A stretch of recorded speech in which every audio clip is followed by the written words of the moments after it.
WNST week here. We came close in Pittsburgh on Sunday night, but hey, the Cleveland Browns are ahead.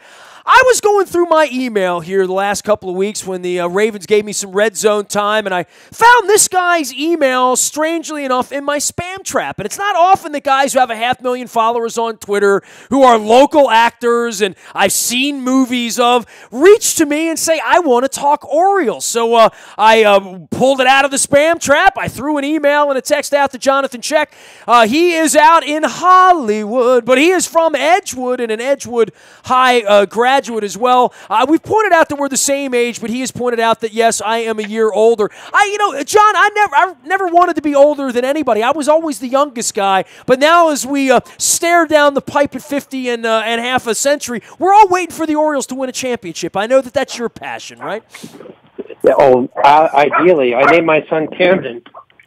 So my dog. What kind of dog you got? I love when the dogs interrupt the show. He's all excited about something.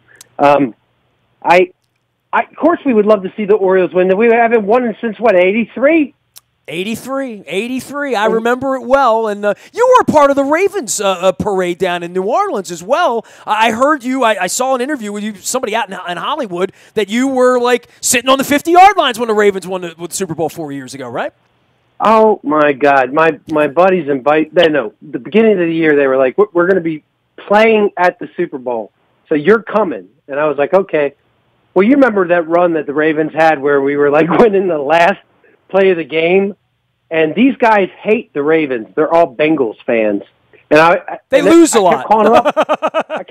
I kept telling them, you guys, listen, if we're there, you're going to have to wear Ravens jerseys. They're like, yeah, we'll wear Ravens jerseys, sure. Well, next thing you know, I'm on the 50-yard line watching the Ravens. And then they sang before. It's Rascal Flatts. Rascal Flatts. And they sang before, with Journey. But they had to leave early because they had another show because of that long delay. When the lights went out. Yeah, the lights went out, so they all left, and I'm sitting there all by myself, crying my eyes out on the 50-yard line. Should have come and had a beer with us, man. We were having a pretty good time up in the upper deck, and that party rolled out into the streets of New Orleans. But man. From where we are, I mean, it's late Sunday night. The Pittsburgh loss. I mean, if you're a Ravens fan, if you're a Baltimore sports fan, the Ravens are your best chance to win a championship around here, at least at this point. And that was a devastating loss this week. And I think the bounce back here is going to be interesting with Cleveland and where we got to go the next couple of weeks, which is home against the Indianapolis Colts. And I know you remember them as well. And ending the season against your buddies from Rascal Flatts and their Cincinnati Bengals. We're going to make the playoffs here, John. What do you think, man? We better. I mean, the good thing is we got that offense rolling last night.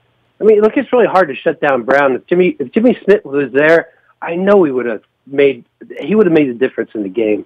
I don't think there's any. Him being there would have gave everyone better chances with that coverage on Brown, because he was the one that really broke our back. I mean, Bell's just substantial, but Brown, those long catches with Ben just throwing it out there on the sideline.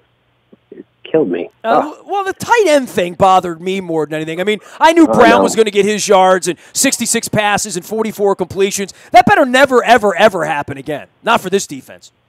I know. I couldn't believe they couldn't shut him down. John Schaech joining us here. You can follow him out on Twitter at John Schaech. That's SCHAECH. I guess I became familiar with your work in that thing you do and your first marriage. And you've been out there a long, long time. I mean, I had a lot of friends that grew up, doing My Fair Lady at the local theater in high school or whatever that wanted to be an actor. I mean, your story is a very, very interesting one. We don't have a lot of actors from Baltimore, do we? We got Josh Charles. We do. He joins us from time to time as well. I love Josh, man. We were in the same fantasy football league until he moved out to New York and had a baby. So he's not in our league anymore, which I've won for the last 5 years. Just saying. Right. Just saying. Are you a bigger baseball or football guy? Which is your preferred method? Well, as you probably can agree, every Sunday it's just I'm in front of the TV. I'm right there by the screen just watching our Ravens every game. I love fantasy football. I used to play fantasy baseball, but I didn't this year because it just takes so much time. And I got a little 4-year-old, so little Camden running around So You've named wanna your spend child my time. after the stadium, right? I mean, literally. Yeah. Okay. So if you're from Baltimore, you're like, how could you name a kid Camden? But I don't live there. I live in Los Angeles. Everyone's like, that's a great name, Camden. I'm like, yeah, I named him after my ball team. Well, at least you didn't name it after New Jersey, right? I mean, there's the other Camden. I know. There's a bunch of really horrible Camden areas in this world, which I came to realize after I named him. Yeah, you've made a lot of films. You've been on TV. You're doing all this stuff, and you got a new film coming out. Day of the Dead's coming out in a couple of weeks, right after the New Year, right? Yep, it comes out January 5th. It's probably going to be in it'll be in a bunch of different theaters. I don't know if it'll be in Baltimore or not. But, as with pretty much all films now, they stream them. They put them on the varying, channels, the streaming channels. You can purchase them right away. It's like, pay-per-view kind of thing. So Day of the Dead's that franchise that George Romero from Pittsburgh did. Not too big of a fan of Pittsburgh right now, but none of us are. I do love George Romero. I thought he did a great job with everything that he touched. I had worked with him on a Stephen King script with a fellow Marylander, Richard Chismar. He was fun. He was a little odd and eccentric, but oddly enough, I'm out there in Bulgaria making the next Day of the Dead, and I play a character that is as interesting as can be, because I'm basically a cross between Gary Oldman's Dracula and Boris Karloff's Frankenstein, trying to get past all this exterior hostility and find love. Well, you mentioned Chismar. I'm actually friends on Facebook with him. Another Edgewood guy, right? Oh, yeah. What's with the Edgewood thing? Give me the whole back. I'm a Dundalk guy, so I'm Dundalk proud, as my Facebook says. They put me in the Hall of Fame a couple months ago, so I gotta don the Kelly green and gold. But your background in Edgewood, how in the world did you make your way out to Hollywood? And what's it been? It's been quarter century you've been out there now. Yeah, I've been. I think it's 30 years. Wow. I'm over 30 years. I know it's ridiculous. I spent so much time overseas in different countries making movies. A lot of things that I've done, it's hard for people to find unless you really follow me. Nowadays, you can follow people. You can actually follow their career. But when I was doing this, I'd go make a film in Australia for a year. I made a film in Italy for a year. Pretty much every desert. In Sahara, I made a movie. Everywhere I go. But, one thing that I kept true is my work ethic, and that's because I'm from Edgewood. Now, the group of individuals that I grew up with, I can't say that they're the most substantially good people that I know. Richard Chismar is one of them. He built a business that is a publishing company called Cemetery Dance. Cemetery Dance is a leading independent publisher of horror and sci-fi in the country. So not only did he build a great business, but he's raised two amazing sons. So overall, the individuals from Maryland, Chris Robinson, who's probably the biggest music to video director of all time. Wow. From Edgewood. We walked my sister down in prom court. He recently did the New Edition movie that was on BET that won all the awards. He also raised a substantial son and also an incredible family man, hardworking man. Keith Rawlings owns Stars, not Stars. He's going to shoot me for not knowing the name of his business. It's the Arena Club up there in by Hartford Community College. Yeah, I've been there. Absolutely, it's a big gym and a workout facility, health facility. Absolutely. Yeah, now it's even bigger. Now he's got two things. Like Performance for Sports. I can't remember the guys with him. I know Billy's up there. Billy Ripken's up there all the time. He's good buddies with him. But again, another hard worker, did incredibly successful, and his sons are just superhuman beings. They're like supermen. And his son, man, I'm not going to leave. He's from Edgewood, okay? So you understand, being from Dundalk. His son is the quarterback for Yale. He beat Harvard the last 2 years as a freshman and a sophomore, man. That's Ivy League. We don't get that in Dundalk. Dundalk and Edgewood don't go Ivy League, as far as I know. We don't go fucking Ivy League, man. It's unbelievable. I'm so proud of Kurt, man. I'm just like, you can get that. Not many people, I tell people, like, went to Yale University. They're like, oh, okay. I'm like, no, he's from Edgewood, and his son's going to Yale. That's a big deal. He's the quarterback for Yale. Okay, never mind. 30 years out in Hollywood, he is Johnathon Schaech. He is an Edgewooder. He is an Oriole fan. He is a Raven fan. The new movie is they did. I got to talk to you about that thing you do, just because, like, that's one of those ones when I think when you're in a bad mood, you just need like a light movie on a weekend to sit around, tap your toes a little bit. You must have incredible pride for having worked and also working with Tom Hanks the way you did, and that was very, very early in your career, right? Yeah, it was 1996. I had made a couple movies I'm not too proud of. Made one that just before that called American Quote with Winona Ryder. And I went in there and auditioned for Tom Hanks, won the role. Got to be in a rock and roll band in 1964. And Lord knows, after all this time, it's held up. It's still a movie you can watch and just love. He did such a fantastic job with that movie. I know that he's made a lot of really, really, really, really, really good films, but That Thing You Do still holds up after all this time. But that was kind of like his first great idea, right? Like, I mean, I go back to Bosom Buddies and Bachelor Party and Where's the Groom in the Bedroom, all that stuff. But he wrote that movie and directed it, and that was at a point where I don't want to say he was a joke, but he was a sitcom actor that was sort of put into that role. And over the last 30 years, he has at every turn shown that he's more than a guy in Bosom Buddies, and I think that's hard to do in your industry, is it not? To move from one area to another area and to be taken seriously in a way. I think that movie holds up really well. So Tom Hanks, the one thing he's been able to do, and I know this is something that holds on to, is remaining relevant over all this time. He's also the most, I can't even say the most integral man I've ever met, and such a good man. He made sure that he picked his son up from school, dropped his son off from school when his boys were going through all the schooling. Here he is. He's a movie star. He has to travel everywhere, but he always made sure to shoot around their schooling so that he would be the best he could be, and would never look back in his life and say, well, I should have done that, I should have done this. But the one thing when we got to make That Thing You Do, he had won 2 Academy Awards. He won for Philadelphia, and what's the other one he won for?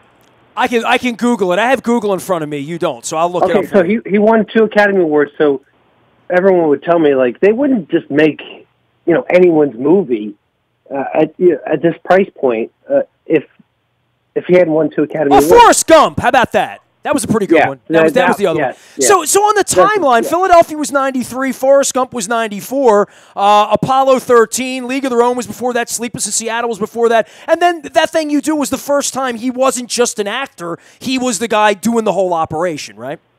Yeah, he wrote it, directed it, produced it. That was his, that was his thing. It was his first great idea, right? I mean, that was his idea that he went, soup to nuts all the way through, right? Yeah. I don't know if it was his first, but it definitely was one that he really was passionate about. He was a huge Beatles fan.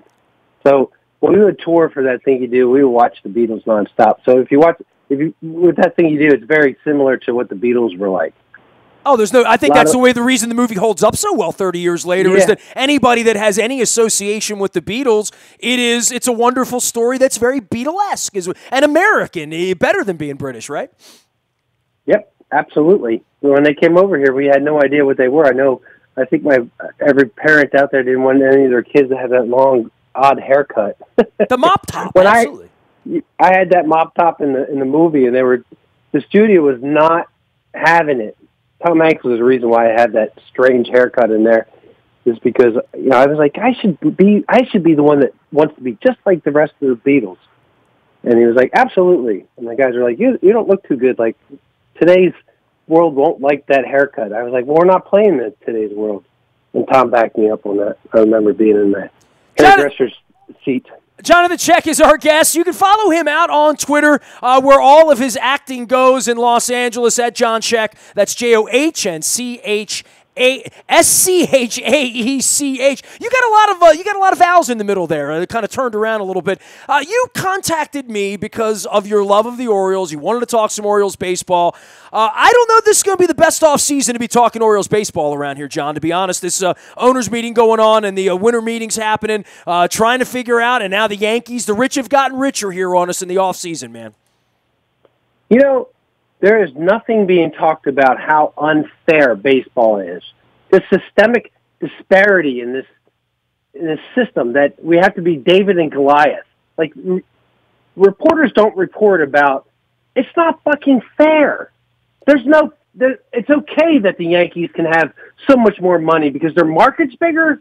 In what sport is that so? That's baseball. Not the way. That's and it's in baseball. That's it. So what do? We write books about Moneyball. You know, we talk about how to beat the big guy, how to make the system work with our minor leagues, and it screws all our chances of keeping somebody like Manny Machado around for a long time.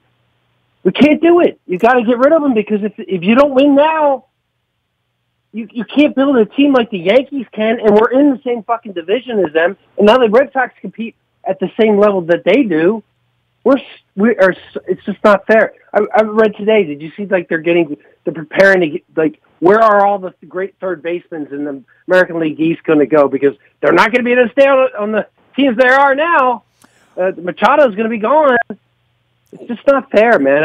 You sound like me for 25 years. I've been talking about this and, understanding salary caps and understanding luxury taxes. And, I mean, that's the language of sports, I think, in the modern era, that if you really want to understand what's going on and get to the bottom of it, baseball is the most unfair of all the sports. But then baseball comes back and says, well, we've put more teams into the World Series. We put more teams into the playoffs. Everybody's had their cup of coffee, even the Pirates and the Royals and the Orioles and the Tampa Bay Rays. They've all had a chance to be in the postseason and a chance to win, but it really does come down to scouting and drafting and being frugal and being thrift. I mean, just because you're spending $25, $30 million on players, as you know out there in Anaheim, I mean, the Anaheim Angels, nobody spends more money than that guy. They haven't won anything recently. Yeah, but the other part is they get to keep people in the seats. Like the Marlins may have won some World Series. They can't keep anybody in the seats. You know why? Because they can't keep the people around that care about the game. They take rid of all their heroes and give them off to other teams. So that's what we're going to have to do in Baltimore. We're going to have to give our heroes. We're not going to be able to build up our players that we care about for so long. And where Maryland is and Baltimore is, that's who we are. We love to care about our players. We want to build them up when they're down. I would love to just keep Adam Jones around forever. That guy's awesome, man. Well, he's entering in the last year of his contract. I mean, this is a big, big offseason here for Buck, for Dan Duquette, for Adam Jones, for Manny Machado, as you pointed out, Brad Brock, Zach Britton. I think Britton's going to get dealt here in the coming days or weeks. I think he's the one guy they want to deal. I don't think they want to deal Machado. I don't think the old man wants to do that. I think he wants to see this thing through. I mean, he's getting into his upper 80s at this point. This may be the last best shot, but they don't have any pitching right now, John. Yeah, and you know what? So I will plug something I have. It's called Caught Stealing. It's a book that I worked with Rick Dempsey on. It's all his stories, some fantastic stories. Caught Stealing itself is about a Little League team that rose to the top, and as they went to different cities, their coach was robbing banks in each one of those cities with his Little League. So it's all about Rick Dempsey. One thing about being around Rick Dempsey, you learn about catching. So when we talk about pitching, one of the solutions can be catching. Because when Wieters was behind the plate, Wieters wasn't that good at placing the mitt. If he couldn't stop the ball from going and hitting the backstop, he made sure that he put the mitt in a place in which he could get to a sinker or a fastball that he couldn't get to before. That would hurt the pitcher's placement of the pitches. That's why Rick Dempsey was such a fucking great catcher, man. He could get to the pitch that the pitcher pitched. So if we can't pay for the pricey pitchers, we need to get someone behind the plate that can call a great game, work with, pitchers that have 4 or 5 pitches so you can keep these batters off. If you have it, like we got to play Moneyball. I hate it. Fucking gets me every time since we're against the Yankees all the time in this evil empire that we really have to face. You know, that's one way we can look at it. Make sure these catchers really know the game so well. If we can't pay for these pitchers, and we can't compete against these guys paying for these pitchers, and if you pay for these pitchers and they get hurt, man, it's an equation is just not going to work. I think when you have a David Ross behind the plate, you know, there's a reason why he's successful with the Red Sox and the Cubs. It's because he calls a really good game. He can stop the ball from hitting the backstop. He doesn't compensate for his shortcomings. The only problem with Ross is he's he got old.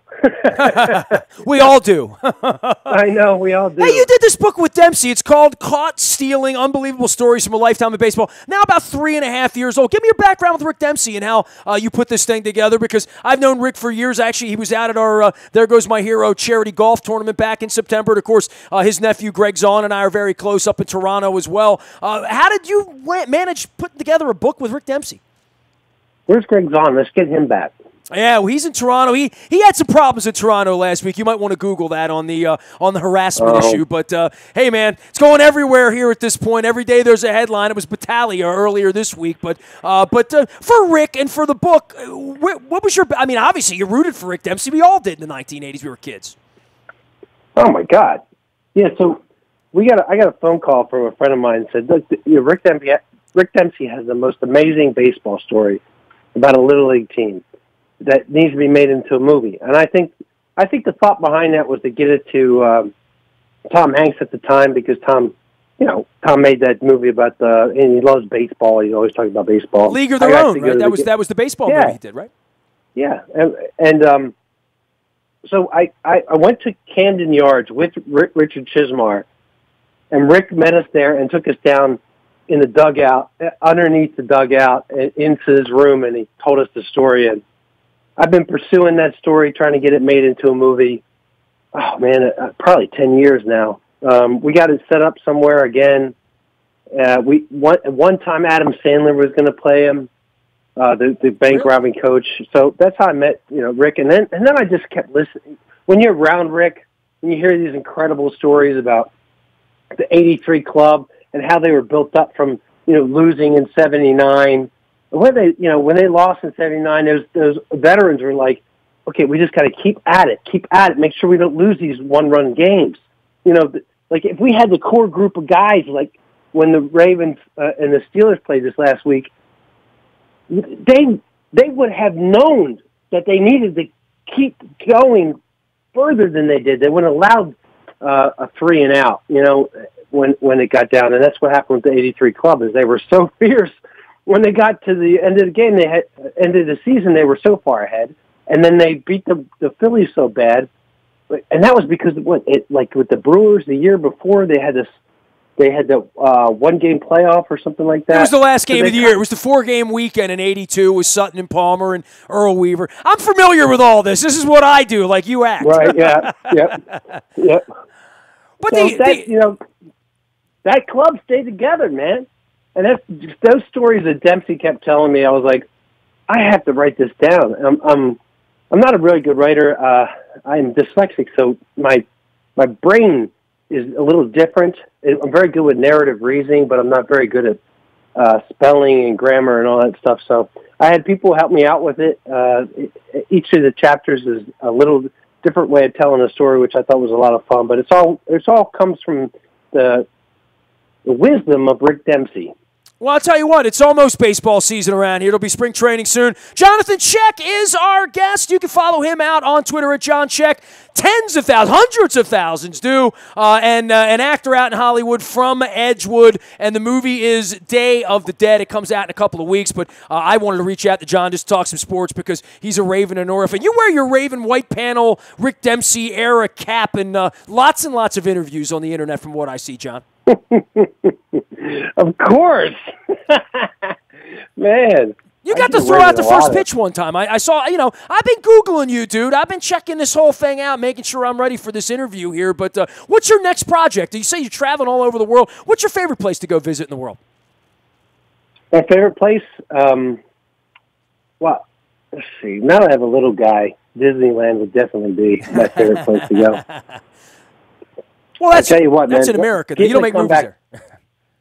I know. Getting to come back home is probably my favorite place. Getting to come back to Baltimore. Coming back for the holidays? Coming back for baseball? When you back here again? Definitely coming back for baseball, but that's not for a while. I got to figure it out. I'm trying to get my we're not coming there for Christmas, which is heartbreaking for my family, but I got to take care of a lot of business out here. I get to do a lot of the fantasy talks this year. I'm so into my fantasy leagues that they actually are asking me to be scream and yell about, fantasy football. So I'm going to be out here doing all that kind of stuff and gearing up for day to day because I do have to do a lot of press for that. And then I'm going to go out in Vancouver and film Jonah Hex. I'm on a show called Legends of Tomorrow, and I play a comic book character named Jonah Hex. Vancouver's a lovely place. I hope you enjoyed up there. I saw you two start the tour up there back in May, so I had a little dalliance with Vancouver and pulling my passport out recently as well. Hey, man, really appreciate you reaching to me, throwing me an email. I'm sorry it took me a couple of months to be a part of this and get you on. Next time you're in Baltimore, please look us up, and always happy to promote the local boy done good from Edgewood. John, a pleasure, man. Thanks for coming on with me. Sure, Nestor. I love you, man. You're the best. Appreciate you. Jonathan Schaech joining us here from Hollywood. You can follow him out on Twitter. The movie is Day of the Dead. And, of course, the Rick Dempsey book, 3 years old now. Unbelievable stories from a lifetime of baseball. It's Rick Dempsey's Caught Stealing. You can Google that. Find that out on Amazon. Purchase it through our Give a Spit app, and you'll help our good friends at There Goes My Hero and leukemia patients everywhere. You can find me out in the BuyAToyota.com audio vault from anywhere, even Hollywood, 24 hours a day. Just download the TuneIn Radio app. We do come in crystal clear from wherever you happen to be. The morning newspaper ships to your email inbox digitally at 7 a.m. each and every morning. That is brought to you by Planet Fitness at planetfitness.com, where it's still $10 a month to get in the best shape of your life. Any breaking news from the owners' meetings and the winter meetings down there in Orlando, you'll get it first on the WNST Tech Service. It's all brought to you by Coons Ford of Security Boulevard. And, of course, Dennis will be here on Thursday driving you home. Nasty at WNST.net finds me. That's how John Schaech found me. That's how you can find me. I'm also on Facebook, Twitter, LinkedIn, Snapchat, Instagram, streaming live on our Facebook as well as our YouTube WNSTV channel. Doing that thing that I do. We are WNST.net, AM 1570 at WNST Towson, Baltimore, and we never stop talking Baltimore sports.